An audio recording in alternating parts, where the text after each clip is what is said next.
I guess it's finally time. Hey y'all, Gravity, any day above ground livid. So you already know what to do. Share, like, and subscribe. That's right, share, like, and subscribe, because I'm not like other YouTubers. I'm different.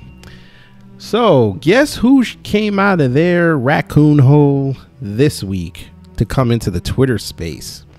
Oh yes, your favorite punching bag and mine, old bowling ball butter biscuit Roland Martin.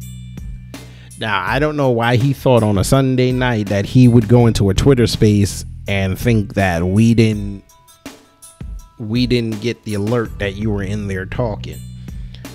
So he decided to go in on a Twitter space with two other idiots, and I don't even want to get on them because they were just spewing the same Democratic stuff you would normally hear on CNN. But you went up in there with Luther Campbell, who's another one I'm going to get on another video because he making Miami look bad right now.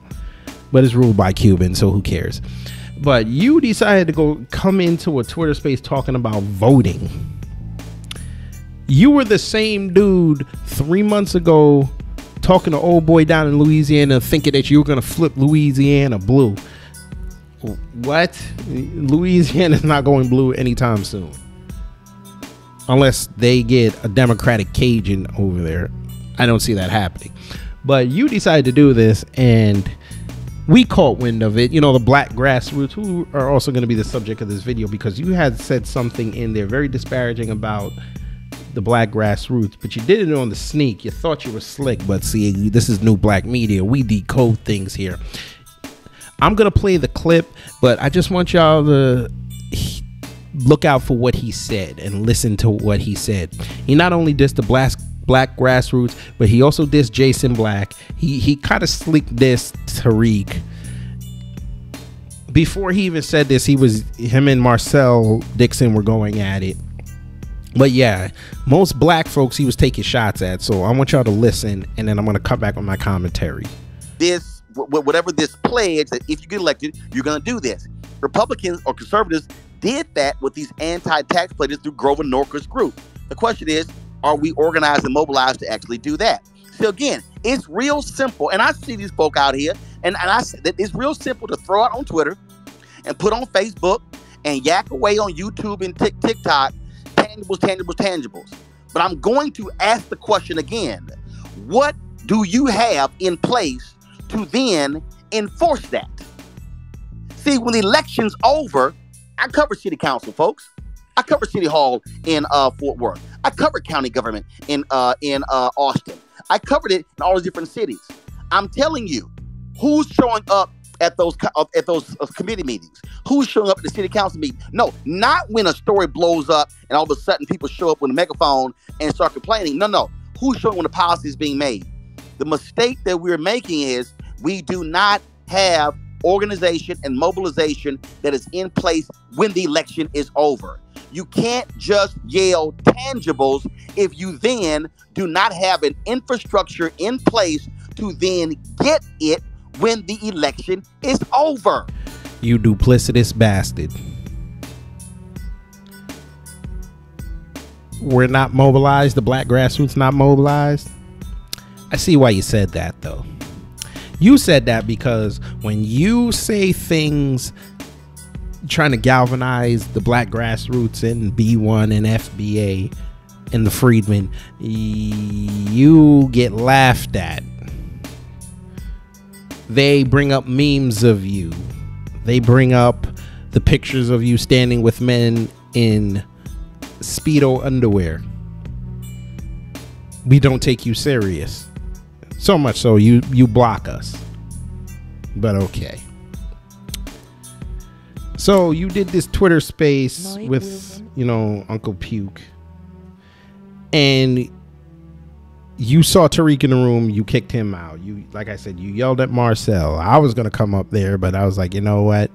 As soon as I get to talking, you're gonna figure out who I am and you're gonna have me kicked out the room. So I said, you know what? Let's just do the video and get all my points out here. You said black folks are not mobilized after elections. Okay, let's go to 2016. Donald Trump gets in. The whole world thought it was going to burn because Donald Trump is president now. I seem to remember a little event called Unite the Right down in Charlottesville, Virginia, which you're not that far away from since you're based in DC, sir. Black grassroots were out there, sir. Oh, yes, they were. They were mobilized. They wanted the white supremacists and their KKK buddies to realize that we're still here. But y'all did not want to bring up the fact that the black grassroots were out there. You and your ilk decided to lionize Black Lives Matter that day. You forgot all about the black grassroots, the real ones putting in the work. But okay, that escaped your purview. I get it. There was a lot going on that day. You know, there was a lot for you to film while you were there in Charlottesville. And wait a minute. Yo, black ass wasn't even there. I just remembered. Thank you, Jason Black, for that. Yo, black ass wasn't there. Okay, that was probably a bad example. Let's move on. 2018, the midterms passed by. You had the squad. They were activated, and we thought that we got everything that we needed. Guess what? The black grassroots were still out there pushing the message. No tangibles, no vote. You started seeing that trend everywhere. Tariq Nasheed started talking about foundational black Americans more often. You started seeing more black grassroots organizations popping up in New York and Chicago and LA, Atlanta, Miami, New Orleans, Memphis, everywhere around the country. That was right after an election, sir. But of course, you were on the ground. You were covering, you have the capabilities to cover this. I think this was when you got your YouTube channel popping. You had enough capabilities to go around the country and talk to people. Hell, you're near Sophie's in DC. I remember the fact that you went over there and you were talking to the people over there. Wait a minute. Damn it, you weren't there either. You know what? I keep getting my areas mixed up. 2020, that's what it was. 2020. Yeah, the uprisings popped off. George Floyd, Breonna Taylor get murdered. The black grassroots were out there. They were out there, and it was perfect timing for the black grassroots, because as high as Black Lives Matter was, we still knew who the black grassroots were. They were distinguishable. This was, okay, maybe 2 years after the election, but they were out there. This was on the heels of an election.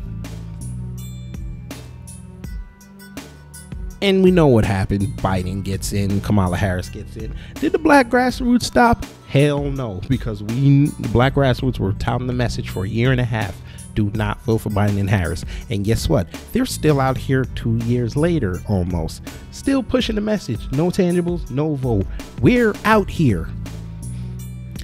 And here's something else that you don't want to mention. See, with the black grassroots, as much as they're out there, they need people to champion their voice.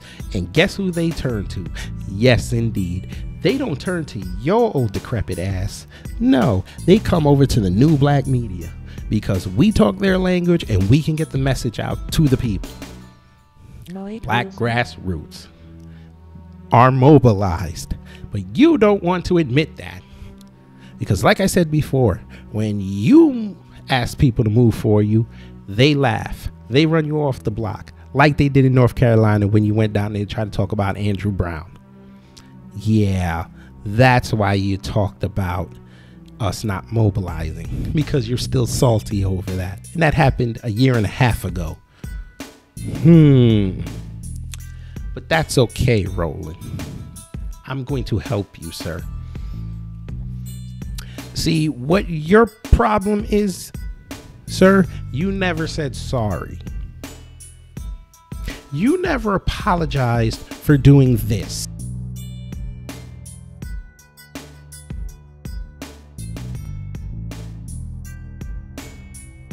See, if you would have apologized for dancing for Miss Hilly, we might have said, okay, you know what, you're still a coon, but you know what?